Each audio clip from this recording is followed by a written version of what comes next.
ಇವತ್ತು ನಮ್ಮ 8ನೇ ತರಗತಿಯ ರಾಜ್ಯಶಾಸ್ತ್ರಕ್ಕೆ ಸಂಬಂಧಿಸಿದಂತೆ ರಾಜ್ಯಶಾಸ್ತ್ರದ ಅರ್ಥ ಮತ್ತು ಪ್ರಾಮುಖ್ಯತೆ ಅಂತಕ್ಕಂಥ ಒಂದು ಪಾಠವನ್ನು ಅಧ್ಯಯನವನ್ನು ಮಾಡೋಣ. ರಾಜ್ಯಶಾಸ್ತ್ರ ಅಂತಕ್ಕಂಥದ್ದು ಒಂದು ಸಮಾಜ ವಿಜ್ಞಾನ. ಇದು ಮಾನವನ ರಾಜಕೀಯ ಚಟುವಟಿಕೆಗಳಿಗೆ ಮತ್ತು ರೂಪರೇಷೆಗಳಿಗೆ ಸಂಬಂಧಿಸಿರ್ತಕ್ಕಂಥ ಒಂದು ವಿಷಯ. ರಾಜ್ಯ ಮತ್ತು ಸರ್ಕಾರಗಳಿಗೆ ಸಂಬಂಧಿಸಿರ್ತಕ್ಕಂಥ ವಿಷಯ. ರಾಜ್ಯಶಾಸ್ತ್ರ ಅಂತಕ್ಕಂಥದ್ದು ರಾಜ್ಯದ ಪ್ರಮುಖ ಉಗಮ ಯಾವ ರೀತಿ ಆಗ್ತತಿ, ಅದರ ಲಕ್ಷಣಗಳೇನು, ರಾಜಕೀಯ ಸಂಸ್ಥೆಗಳ ಅಧ್ಯಯನವನ್ನು ಮಾಡ್ತಕ್ಕಂಥ ಒಂದು ಕೆಲಸವನ್ನು ರಾಜ್ಯಶಾಸ್ತ್ರ ಅಂತಕ್ಕಂಥದ್ದು ಮಾಡ್ತದೆ. ಹೀಗಾಗಿ ರಾಜ್ಯಶಾಸ್ತ್ರ ಅಂದರೆ ಏನು ಅಂತೇಳಿ ನಾವು ನೋಡೋದಾಯಿತು ಅಂದರೆ, ರಾಜ್ಯಶಾಸ್ತ್ರ ಅಂತಕ್ಕಂಥದ್ದು ರಾಜ್ಯದ ಬಗೆಗಿನ ಅಧ್ಯಯನವನ್ನು ಮಾಡ್ತಕ್ಕಂಥ ಒಂದು ಶಾಸ್ತ್ರವನ್ನು ನಾವು ರಾಜ್ಯಶಾಸ್ತ್ರ ಅಂತೇಳಿ ಕರಿತೀವಿ. ರಾಜ್ಯಶಾಸ್ತ್ರಕ್ಕೆ ಸಂಬಂಧಿಸಿದಂತೆ ಒಂದು ಸ್ವತಂತ್ರ ವಿಜ್ಞಾನವನ್ನು ಕೊಟ್ಟಿರ್ತಕ್ಕಂಥವ್ರು ಯಾರಪ್ಪ ಅಂತಂದರೆ ಗ್ರೀಕರು ಅಂತಕ್ಕಂಥದ್ದು. ಯಾಕೆ ನಾವು ಇಲ್ಲಿ ಗ್ರೀಕರು ಅಂತೇಳಿ ನೋಡೋದಾಯ್ತಂದರೆ, ಗ್ರೀಕರಿಗಿಂತಲೂ ಮೊದಲ ಹಲವಾರು ರೀತಿಯಾಗಿರ್ತಕ್ಕಂತಹ ಈಜಿಪ್ಟಿಯನ್ರು ಇದ್ದರು, ಬೆಬ್ಲೋನಿಯನ್ರು ಇದ್ದರು, ಪರ್ಷಿಯನ್ರು ಇದ್ದರು, ನಮ್ಮ ಭಾರತೀಯರು ಕೂಡ ಇದ್ದರು, ಚೀನಿಯರು ಕೂಡ ಇದ್ದರು. ಆದರೆ ಈ ರಾಜ್ಯಶಾಸ್ತ್ರಕ್ಕೆ ಸಂಬಂಧಪಟ್ಟ ಹಾಗೆ, ರಾಜನೀತಿಗೆ ಸಂಬಂಧಪಟ್ಟ ಹಾಗೆ ಎಲ್ಲೂ ಸಹ ಒಂದು ಕ್ರಮಬದ್ಧವಾಗಿರ್ತಕ್ಕಂಥ ಅಧ್ಯಯನವನ್ನು ಅಭಿವೃದ್ಧಿಪಡಿಸಲಿಲ್ಲ.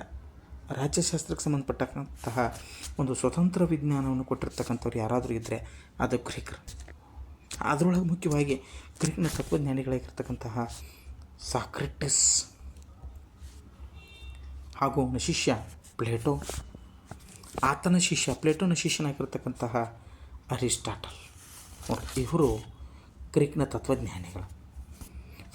ಹೀಗಾಗಿ ನಾವಿಲ್ಲಿ ಏನು ಮಾಡ್ತೀವಪ್ಪ ಅಂತಂದ್ರೆ, ಒಂದು ಕ್ರಮಬದ್ಧ ಅಧ್ಯಯನವನ್ನು ಮಾಡಲಿಕ್ಕೆ ಪ್ರಮುಖ ಮೂಲ ಕಾರಣರು ಗ್ರೀಕರು ಅಂತೇಳಿ ಗುರುತಿಸ್ಕೊಳ್ತೀವಿ. ಹಾಗಾದರೆ ಪ್ಲೇಟೋ ತನ್ನ ಕೃತಿಯಾಗಿರ್ತಕ್ಕಂಥ ರಿಪಬ್ಲಿಕ್ ಅಂತಕ್ಕಂಥ ಮಹಾಕೃತಿಯ ಮೂಲಕ ರಾಜ್ಯಶಾಸ್ತ್ರಕ್ಕೆ ಸಂಬಂಧಿಸಿದಂತೆ ಹಲವಾರು ವಿಷಯಗಳನ್ನು, ಸರ್ಕಾರಕ್ಕೆ ಸಂಬಂಧಪಟ್ಟಿರ್ತಕ್ಕಂಥದ್ದು, ಕರ್ತವ್ಯಗಳಿಗೆ ಸಂಬಂಧಪಟ್ಟಿರ್ತಕ್ಕಂಥದ್ದು, ಹೀಗೆ ಹಲವಾರು ವಿಷಯಗಳನ್ನು ಏನು ಮಾಡ್ತಾನೆ ಅಂತಂದರೆ ರಾಜ್ಯಶಾಸ್ತ್ರಕ್ಕೆ ಸಂಬಂಧಪಟ್ಟಂತೆ ಕೃತಿಯಲ್ಲಿ ವಿಷಯಗಳನ್ನು ಸಾದರಪಡಿಸ್ತಾನೆ. ಆದರೆ ಇವನನ್ನು ಎಲ್ಲೂ ಸಹಿತ ನಾವು ರಾಜ್ಯಶಾಸ್ತ್ರದ ಪಿತಾಮಹ ಅನ್ನಲ್ಲ. ಯಾಕಂದರೆ ರಾಜ್ಯಶಾಸ್ತ್ರದ ಪಿತಾಮಹ ಅನ್ನಲಿಕ್ಕೆ ಮೂಲಕ ವ್ಯಕ್ತಿ ಯಾರಪ್ಪ ಅಂತಂದರೆ ಅರಿಸ್ಟಾಟಲ್. ಈ ಅರಿಸ್ಟಾಟಲ್ ಅಂತಕ್ಕಂಥ ವ್ಯಕ್ತಿ ರಾಜ್ಯಶಾಸ್ತ್ರಕ್ಕೆ ಸಂಬಂಧಪಟ್ಟಿರ್ತಕ್ಕಂತಹ ವಿಷಯಕ್ಕೆ ಸಂಬಂಧಪಟ್ಟಿರ್ತಕ್ಕಂತಹ ಅಧ್ಯಯನವನ್ನು ಕ್ರಮಬದ್ಧವಾಗಿ ಮಾಡಿ, ಆ ಕ್ರಮಬದ್ಧಗೊಳಿಸಿರ್ತಕ್ಕಂಥ ಅಧ್ಯಯನಕ್ಕೆ ಒಂದು ರೂಪರೇಷೆಗಳನ್ನು ಕೊಟ್ಟು ತಳಪ ಹಾಕಲಿಕ್ಕೆ ಕಾರಣ ಯಾರಪ್ಪ ಅಂತಂದ್ರೆ ಅರಿಸ್ಟಾಟಲ್. ಹೀಗಾಗಿ ಅರಿಸ್ಟಾಟಲ್ ಏನಪ್ಪ ಅಂತಂದ್ರೆ ರಾಜ್ಯಶಾಸ್ತ್ರದ ಪಿತಾಮಹ ಅಂತೇಳಿ ಈ ಪ್ರಶ್ನೆ ಬಂದೇ ಬರ್ತದೆ. ರಾಜ್ಯಶಾಸ್ತ್ರದ ಪಿತಾಮಹ ಯಾರು ಅಂತೇಳಿ ಅರಿಸ್ಟಾಟಲ್. ಹಾಗಾದರೆ ಅರಿಸ್ಟಾಟಲ್ನ ಕೃತಿ ದಿ ಪೊಲಿಟಿಕ್ಸ್ ಅಂತಕ್ಕಂಥದ್ದು. ದಿ ಪೊಲಿಟಿಕ್ಸ್ ಅಂತಕ್ಕಂಥ ಒಂದು ಕೃತಿಯ ಮೂಲಕ ಇಲ್ಲಿ ಅರಿಸ್ಟಾಟಲ್ ಏನು ಮಾಡ್ತಾನೆ ಅಂತಂದರೆ, ತನ್ನದೇ ಆಗಿರ್ತಕ್ಕಂಥ ಒಂದು ಛಾಪನ್ನು ಮೂಡಿಸಿ ಒಂದು ತಳಪಾಯವನ್ನು ಹಾಕಿ ನಮಗೂ ಕೊಟ್ಟಿರ್ತಕ್ಕಂಥದ್ದನ್ನು ನೋಡ್ಬೋದು. ಅದೇ ರೀತಿಯಾಗಿ ಕೌಟಿಲ್ಯ ಅಂತಕ್ಕಂಥ ವ್ಯಕ್ತಿಯೂ ಕೂಡ ಇಲ್ಲಿ ತಮ್ಮ ರಾಜ್ಯದ ಉಗಮದ ಬಗ್ಗೆ, ಬೆಳವಣಿಗೆಯ ಬಗ್ಗೆ ಅಷ್ಟೇ ಅಲ್ಲದೆ ಪ್ರಮುಖವಾಗಿರ್ತಕ್ಕಂಥ ಕಾರ್ಯಗಳ ಬಗ್ಗೆ ಅವನ ರಾಜನೀತಿಯ ಮೂಲಕ ಅಂಶಗಳನ್ನು ಈ ಒಂದು ಅರ್ಥಶಾಸ್ತ್ರದ ಮೂಲಕ ಏನು ಮಾಡಿದ ಅಂತಂದ್ರೆ ನಮಗೂ ಕೊಟ್ಟ. ಹೌದು, ಅಷ್ಟೇ ಅಲ್ಲದೆ ಇಲ್ಲಿ ಇನ್ನೊಂದು ಅಂಶವನ್ನು ಗಮನಿಸ್ಬೋದು. ಗ್ರೀಕರೇ ಯಾಕಿಲ್ಲಿ ಮೂಲ ಅಧ್ಯಯನವನ್ನು ತಲುಪಡಿ ಹಾಕಲಿಕ್ಕೆ ಕಾರಣ ಏನಪ್ಪ ಅಂತಂದರೆ, ಗ್ರೀಕರು ಪಾಲಿಟಿಕ್ಸ್ ಅಂತಂದರೆ ನಗರ ರಾಜ್ಯ ಎಂಬತಕ್ಕಂಥ ಅರ್ಥವನ್ನು ಪೊಲೀಸ್ ಅಂತಕ್ಕಂಥ ಒಂದು ಪದದಿಂದ ಏನಪ್ಪ ಅಂತಂದರೆ ಇಲ್ಲಿ ಬಳಸಲಿಕ್ಕೆ ಪ್ರಾರಂಭ ಮಾಡಿದ್ರು. ಯಾಕಂದರೆ ಗ್ರೀಕರಿಗೆ ನಗರಗಳೇ ರಾಜ್ಯಗಳಾಗಿದ್ದವು, ರಾಜ್ಯಗಳಾಗಿದ್ದವು. ಆ ನಗರದ ಆಡಳಿತವನ್ನು ರಾಜಕೀಯವಾಗಿ ಅಧ್ಯಯನ ಮಾಡ್ತಕ್ಕಂಥ ಒಂದು ಕೆಲಸವನ್ನು ಇಲ್ಲಿ ಗ್ರೀಕರು ಮಾಡಿದರು. ಹೀಗಾಗಿ ಆ ಒಂದು ಗ್ರೀಕರ ಒಂದು ಮಾಡಿದ್ದ ಕಾರಣಕ್ಕಾಗಿ ಆ ಅಧ್ಯಯನವನ್ನು ತಿಳಿದುಕೊಳ್ಳಲಿಕ್ಕೆ ಅವರು ಪೊಲೀಸ್ ಅಂತಕ್ಕಂಥ ಒಂದು ಪದವನ್ನು ಬಳಸಲಿಕ್ಕೆ, ನಗರ ರಾಜ್ಯ ಅಂತಕ್ಕಂಥ ಒಂದು ಪದವನ್ನು ಬಳಸಲಿಕ್ಕೆ ಕಾರಣ. ಅಷ್ಟೇ ಅಲ್ಲದ ರಾಜಕಾರಣಕ್ಕೆ ಸಂಬಂಧಪಟ್ಟಂಗೆ ಪ್ರತಿನಿತ್ಯ ಅಲ್ಲಿರ್ತಕ್ಕಂಥ ಸಮಸ್ಯೆಗಳು, ಸವಾಲುಗಳು, ಅಷ್ಟೇ ಅಲ್ಲದೆ ಅದರ ಕಾರ್ಯವ್ಯಾಪ್ತಿ, ರಾಜ್ಯದ ಮೂಲ, ಬೆಳವಣಿಗೆ, ಸ್ವರೂಪ, ಆಡಳಿತ ಪದ್ಧತಿಗಳು, ಅದರ ಕಾರ್ಯವ್ಯಾಪ್ತಿಗಳು ಹೆಂಗಿರಬೇಕು, ಅಲ್ಲಿರ್ತಕ್ಕಂಥ ಪೌರರ ಹಕ್ಕು ಬಾಧ್ಯತೆಗಳು ಹೆಂಗಿರಬೇಕು ಅನ್ನುವಂಥ ಒಂದು ಕೆಲಸವನ್ನು ತೋರಿಸ್ಕೊಟ್ಟವ್ರು ಯಾರಪ್ಪ ಅಂತಂದರೆ ಅಲ್ಲಿ ನಮಗೆ ಈ ಒಂದು ಗ್ರೀಕರು. ಹೀಗಾಗಿ ಒಂದು ಎಲ್ಲ ಆಯಾಮಗಳನ್ನು ಗ್ರೀಕರೇ ಹಾಕಿಕೊಟ್ಟಾರ. ಹೀಗಾಗಿ ಆ ಭವಿಷ್ಯತ್ತಿನ ವರ್ತಮಾನದ ಭೂತಕಾಲದ ವಿಷಯಗಳು ರಾಜಕೀಯ ಸಂಸ್ಥೆಗಳದ್ದು ಏನಾದರೂ ನಮಗೆ ವಿಷಯಗಳ ಈ ರಾಜ್ಯಶಾಸ್ತ್ರಕ್ಕೆ ತಿಳಿದಾವ ಅಂತಂದ್ರೆ ಅದು ಮೂಲ ಗ್ರೀಕರಿಂದನೇ ಅಂತೇಳಿ ನಾವೇನು ಮಾಡ್ಬೋದು ಅಂದರೆ ತಿಳ್ಕೊಳ್ಬಹುದು. ಅಷ್ಟೇ ಅಲ್ಲದೆ ರಾಜ್ಯಶಾಸ್ತ್ರಕ್ಕೆ ಸಂಬಂಧಪಟ್ಟ ಹಾಗೆ ನಾವು ಇನ್ನೊಂದಿಷ್ಟು ವಿಷಯಗಳನ್ನು ಅರ್ಥ ಮಾಡ್ಕೋಬೋದು. ಹಾಗಾದರೆ ರಾಜ್ಯಶಾಸ್ತ್ರ ಅಂದರೆ ಏನು? ಗ್ಯಾಗ್ನರ್ ಅವರು ಒಂದರ ಕಡೆ ಹೇಳ್ತಾರೆ ರಾಜ್ಯದಿಂದ ಆರಂಭವಾಗಿ ರಾಜ್ಯದೊಡನೆ ಪರಿಸಮಾಪ್ತಿಗೊಳ್ಳುವ ಅಧ್ಯಯನ. ನೋಡ್ರಿ, ರಾಜ್ಯದಿಂದ ಪ್ರಾರಂಭ ಆಗ್ತದೆ, ರಾಜ್ಯದಿಂದನೇ ಪ್ರಾರಂಭ ಆಗ್ತೈತಿ, ರಾಜ್ಯದಿಂದ ಪ್ರಾರಂಭವಾಗಿ ರಾಜ್ಯದೊಂದಿಗೆ ಸಮಾಪ್ತಿಗೊಳ್ತಕ್ಕಂಥದ್ದು ಅಧ್ಯಯನವನ್ನು ಏನಾದರೂ ಮಾಡ್ತಿತ್ತು ಅಂತಂದ್ರೆ ಅದು ರಾಜ್ಯಶಾಸ್ತ್ರ. ಪಾಲ್ಜಿನೆಟ್ ಅಂತಕ್ಕಂಥ ವ್ಯಕ್ತಿ ಹೇಳ್ತಾನೆ, ರಾಜ್ಯದ ಮೂಲ ಆಗಿರಲಿ, ಸರ್ಕಾರದ ತತ್ವಗಳಾಗಿರಲಿ, ಇವುಗಳೆಲ್ಲದರ ಕುರಿತು ಅಧ್ಯಯನ ಮಾಡ್ತಕ್ಕಂಥದ್ದು ಏನಾದರೂ ಇತ್ತಂದ್ರೆ ಅದು ರಾಜ್ಯಶಾಸ್ತ್ರ. ರಾಜ್ಯಶಾಸ್ತ್ರನ ಅಧ್ಯಯನ ಮಾಡ್ತದಂತೆ. ಅಂದರೆ ಒಟ್ಟಾರೆಯಾಗಿ ನಮಗೆ ಗೊತ್ತಾಗೋದು ರಾಜ್ಯ ಆರಂಭವಾಗಿ ಅಂತ ಹಿಡ್ಕೊಂಡು ರಾಜ್ಯದ ರೂಪರೇಷೆಗಳು, ಅದರ ಬೆಳವಣಿಗೆ, ಭವಿಷ್ಯತ್ತಿನ ವಿಷಯಗಳು ಏನಾದರೂ ಗೊತ್ತಾಗೋದು ಅಂತಂದ್ರೆ ಅದು ಎಲ್ಲಿಪ್ಪ ಅಂತಂದ್ರೆ ನಮ್ಮ ಒಂದು